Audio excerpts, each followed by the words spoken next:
ہیں مسلح افواج کے ترجمان لیفٹیننٹ جنرل احمد شریف چودھری کہتے ہیں کہ پاکستان سے بالا تر کوئی فرد نہیں ہے، اب اسٹیٹس کو نہیں چلے گا، ملک میں تبدیلی اور بہتری تب آئے گی جب نیشنل ایکشن پلان پر صحیح معنوں میں عمل درآمد ہوگا۔ پشاور میں نیوز کانفرنس میں DGISPR نے کہا کہ پاکستان کے عوام کے تحفظ کے لیے تمام ضروری اقدامات کر رہے ہیں اور آئندہ بھی کرتے رہیں گے۔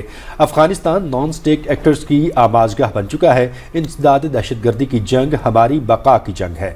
نیوز کانفرنس مسلح افواج کے ترجمان لیفٹیننٹ جنرل احمد شریف چودھری نے پشاور میں طویل نیوز کانفرنس کرتے ہوئے ان تمام سوالات کے تفصیلی جواب دیے جو پاکستان کے دشمن عوام میں اپنے گمراہ کن بیانیے کی صورت میں پھیلا رہے ہیں۔ DGISPR نے کہا کہ کسی فرد واحد کو یہ اجازت نہیں دی جا سکتی کہ وہ اپنے ذاتی مفاد کے لیے کسی کی جان و مال کا سودا کر سکے۔ انہوں نے کہا کہ جوانوں کی شہادتوں پر کسی کو سیاست کی اجازت نہیں دیں گے۔ کیا آج ہم ایک بیانیے پہ کھڑے ہیں؟ کیا آپ کو یہ آواز نہیں آتی کہ ان دہشت گردوں سے بات چیت کر لی جائے، مذاکرات کر لیے جائیں؟ Are we following this national action plan? کیا ہر مسئلے کا حل بات چیت میں ہے؟ میں آپ سے سوال کرتا ہوں، آپ مجھے بتائیں۔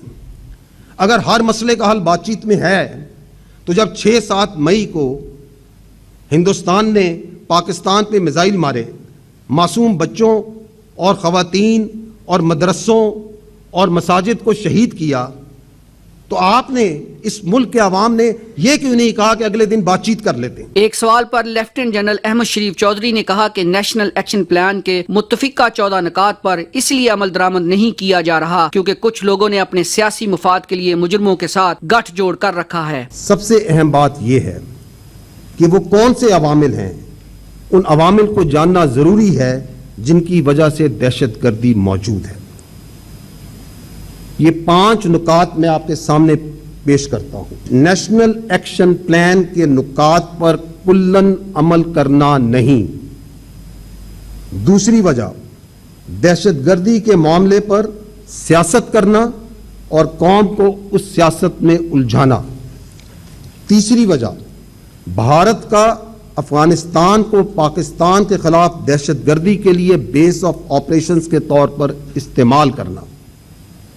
چوتھی وجہ، افغانستان میں دہشت گردوں کو محفوظ پناہ گاہیں اور جدید ہتھیاروں کی دستیابی۔ اور 5ویں وجہ، دہشت گردی کے پیچھے ایک ٹیرر کرائم نیکسس ہے جس کو مکمل طور پر مقامی اور سیاسی پشت پناہی حاصل ہے۔ DGISPR نے مزید کہا کہ خارجی دہشت گردوں اور ان کے سہولت کاروں کے لیے پاک سرزمین تنگ کر دی جائے گی۔ انہوں نے کہا کہ اب سٹیٹس کو نہیں چلے گا۔ 25 کروڑ عوام نے اپنے پیروں پہ کھڑے ہو کے یہ جو آپ پہ افریت دہشت گردی کی، اس ہائیبریڈ کی جو آپ پہ مسلط کی گئی ہے، ہم نے اس کا مقابلہ کرنا ہے۔ تو اگر کوئی اپنے سیاسی مقصد کے لیے، اپنے چھوٹے سے تنگ نظر فائدے کے لیے، گمراہ کرنے کے لیے اس طرح کے بیانات دیتا ہے، اس کی کوئی اہمیت نہیں ہے۔ اگر آپ آپریشن نہیں کریں گے تو آپ کیا کریں گے؟ آپ ان کو گھروں میں بلائیں گے اپنے؟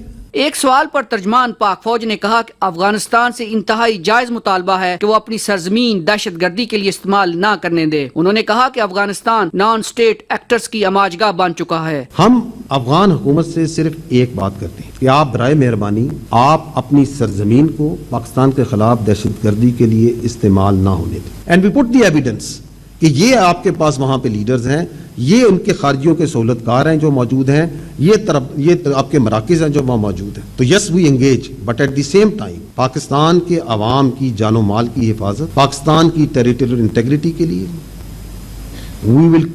we are doing and we will continue to do whatever is necessary۔ DGISPR lieutenant general Ahmed Sharif Chaudhry نے کہا کہ پاکستان کے عوام سانحہ 9 مئی مقدمات کے ضامن ہیں۔ انہوں نے کہا کہ پاکستان کے آئین کی مضبوطی میں ہی ہم سب کی بقا ہے۔ DGISPR کا مزید کہنا تھا کہ ہمارے شہداء پاکستانی قوم کے ماتھے کا جمر ہیں اور پاکستان ہمیشہ زندہ باد رہے گا۔